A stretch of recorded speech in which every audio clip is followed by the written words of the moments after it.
How to see who follows you on Facebook. Hello everyone, I'm here to guide you how you can see who follows you on Facebook. So to see who follows you on Facebook, you have to follow this step.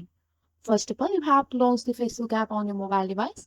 Once you are here, you have to tap on your profile picture or name at the top of the app to access your profile. Just go and tap on your profile. Once you are here, you have to access to the followers section. You have to tap on the friend tab or section below your profile which may be appear as friends or followers. Just go and tap on that.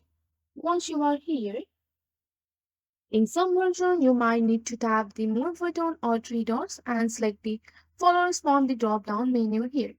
So you have to just go for this and go for the manage option. Once you are on your manage option, so you will be redirected to the list of people who will follow you. You can scroll through the list to see all of your followers here. So here you can see that with the help of this video, you will know about who has followed you on Facebook. That's it for today. If you like this video, please hit that like button and subscribe for more. I will see you in the next one. Thank you.